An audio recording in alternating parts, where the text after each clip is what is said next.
Hello and welcome to this live session. This is one of my first live sessions that I want to do, and I want to focus on the topic of business planning. Now, as part of business planning, it's going to be vital that you are able to calculate your finances.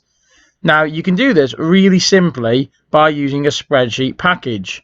Now, I've got Microsoft Excel open here. However, if you don't have Excel and you don't want to buy Excel, then you can actually download something called LibreOffice, as you can see there.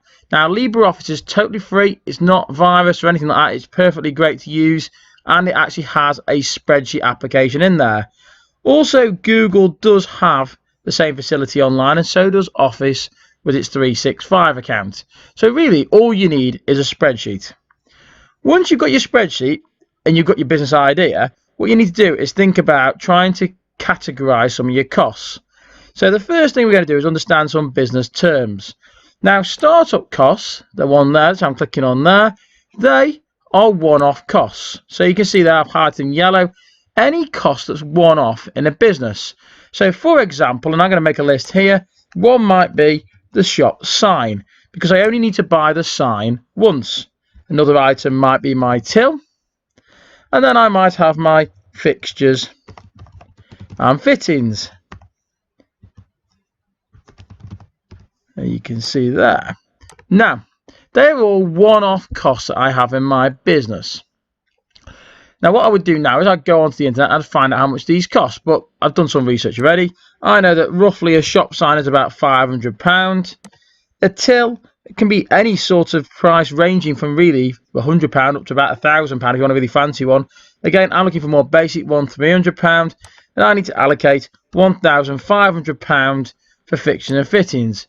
That's partly because I'm going to be leasing a building which was already a shop previously, and it's got some of the stuff in I need. So all I want is some shelving.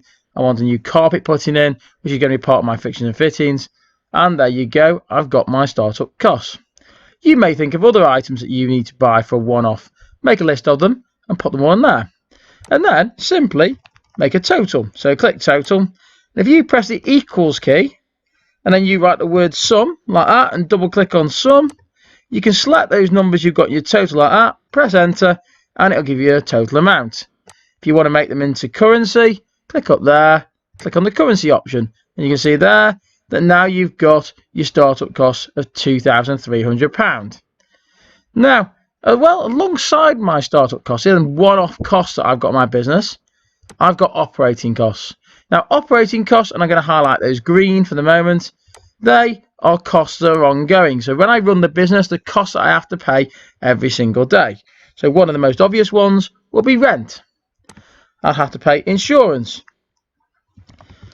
I'll have to pay salaries. And I'm also going to have to pay my cost of sales. Now, let me explain what we mean by cost of sales. Cost of sales is, in other words, stock. The cost to actually sell an item. Now, that may vary based on how much it costs to actually buy each item. And we'll come to that in a minute. Again, using my simple example here, I'm going to pay rent of £1,000 per month. Right, now, again, we can turn that into a yearly figure in a minute. I also have to pay insurance, which will be done yearly at £12,000 insurance. And I've got my salaries of £24,000. My cost of sales I can't quite do yet. Now notice at the moment that rent is still monthly. I've looked it up on the internet. I can see on the website I've been on that the rent is per calendar month, PCM. So I need to work out a little formula to do it for me. So over here, I'm going to go into this one here and go equals sum again, and double click on my sum, take my monthly one, and I'm going to multiply it by 12 because there's 12 months. And there you go. So I now know that that's for the year, the insurance is, and I know that the salary is for the year as well. So I can now start to make a little total column down here. Now I know what you're thinking. You're thinking I've not done cost of sales yet, and you'll see why in a minute. So let's just do a little equals sum like that. Double click on it, and I'm going to select those cells there and press enter. And again, remember the little trick I did before? I'm going to make them all into currency. Right. So now we come down to how do I get my cost of sales? Well, this all comes down to how much does it cost me to buy my products. Okay, so now I need to try and calculate my cost of sales. Now, I'm going to run a wool shop. So my shop is going to sell yarns of wool. Now, I've done a bit of research here. So basically what I did was I went on the internet and I found out how much does it cost for the average yarn of wool. And I found out that I could buy it for about 30p. So let me format that and make it back into a currency. And then I had to go through and think weekly sales. So how many yarns of wool would I sell each week? Now, in my mind, I went through this and I thought logically. So I went through like daily, thinking how many would I sell each day, and I factored in that weekends would be busier, and I came up with a figure about 120 yarns of wool.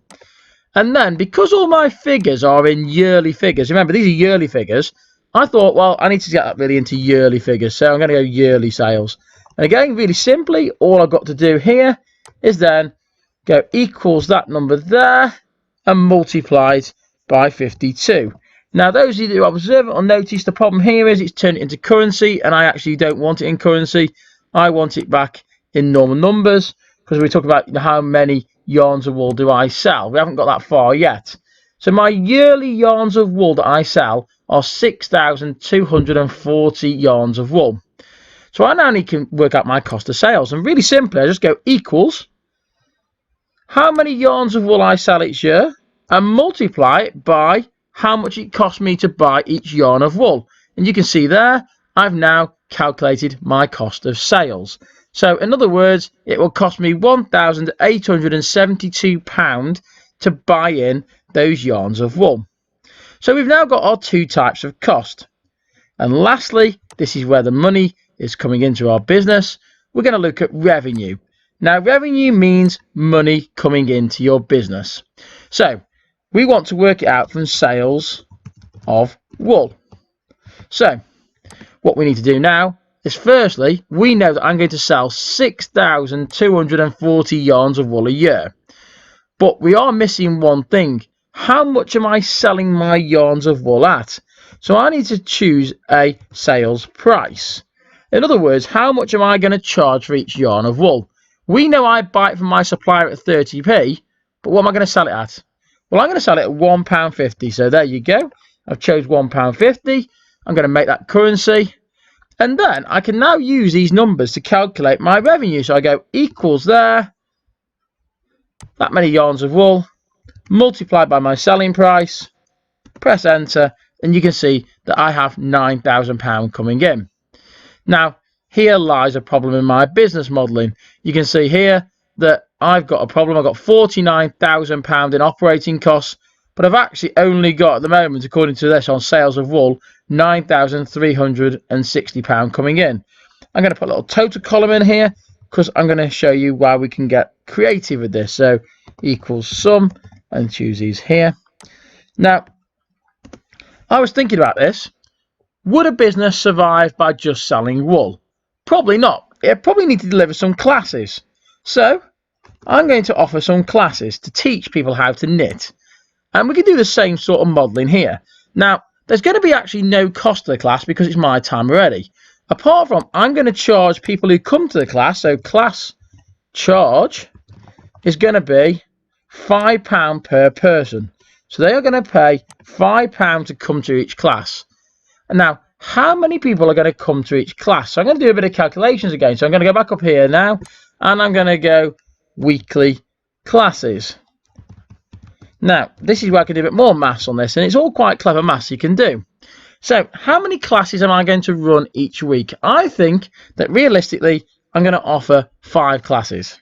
And how many number of people per class? So that's number per class. So let's try and work out how many people are going to be in each class. I think realistically, each class on average is probably going to have 8 people. So we can work out now the total weekly. So all I've got to do there is go, now look at this one again, equals 5 classes with 8 people per class. So that's going to give me 40 people weekly. And of course, we want to turn it yearly. So I'm going to go total yearly. Hopefully, you're still following this, what I'm doing in the maths here. So then I'm going to go equals 40 people there times by the £5 charge that I've got. Oh, sorry, no. So that me making a mistake there. Times by 52. Right, and that means that I'm getting that many people yearly. So 2,008 2,080 people each year coming to my class. So now, and that's what I was trying to run away with there a minute ago, if I press the equals key, I can now take my yearly number of people and multiply it by the £5, and you can see that I now get £10,000 in class revenue. If I make it a bit wider, there you go, got £19,000. Now, if I wanted to work out my profit and loss, I would do it dead simple. So I'm just going to put a column in here, profit or loss. And the way we do that is we go equals our revenue there minus all of our costs like that. And you can see there, I'm making a loss in this business of £30,000. So I either need to sell more wool, so change my weekly yarns, my weekly sales to maybe 200 yarns of wool, which changes all my numbers. But look at that, I'm still not making a profit, but because I set it up, I can do this. Or I need to increase my selling price, so maybe I need to charge a little bit more for my wool, charging £2.50. And as you can see there, that makes a slight difference to my figures. Now that is technically my overall profit. There is one more profit you can calculate, and it's something called gross profit. Now, it's always good to know this, and it's always good to be able to do it. And your gross profit is the profit you make on the items you sell. So it's basically the sales that you make, your revenue there, minus your cost of sales. So we could do it on our sales of wool, because obviously it'd be most logical to do it that way. So what I'd do here is I go equals, my sales of wool is there, take away the cost of sales, and that would tell me that I'm actually making £22,000 gross profit. Of course, my profit and loss that I did there is technically called a net profit, because that's the one you get to keep. And obviously you can see when you take away all your other costs, so taking away these other costs here that we've got here, you can see that actually my business is losing money. Now, I could make a few other changes. Maybe I don't want to pay myself a salary of that amount. Maybe I've got a bit too high. And for the first year, I'll take £10,000. So look at that. I'm now making a small loss. Maybe I can find a cheaper place to rent. So I could actually rent somewhere at £10,000. Oh, I'm making a small net profit now. And maybe I could get my insurance down. And maybe I could get insurance for £7,000. And there you go. You can see now I've got a profitable business that makes a small amount of money. But you really need to research these figures and find them out on the internet. But you can see that that's helped with business planning. So when you've been asked to do some costings for your business, setting up a spreadsheet like this can be really useful. So what I'd advise you do is literally this. Go through and think about it. Now, quick recap. Remember, startup costs are one-off costs that you have in your business. So the one-off things you need to buy. Your operating costs are going to be your ongoing costs, things you have to pay for all the time. Your cost of sales is going to be how much it costs you to buy your stock in, right? And remember, your revenue is all the money that comes into your business. Remember, your gross profit is going to be your revenue that comes in minus your cost of sales. And your net profit is going to be your revenue minus every single cost that you've got in your business. Over here, if you remember, I created a little section where I did a few calculations. I would advise you to do exactly that. It makes more sense logically. And then you've actually got something which calculates your profit loss and all of your costings for your business planning. And that is how I'd advise you to tackle business planning. Hopefully you found this really useful. Now go away and set up your own spreadsheet. If you've got any problems, ask questions below and I'll be only too happy to help you. You know what I'm going to say now? Until next time, keep buzzing.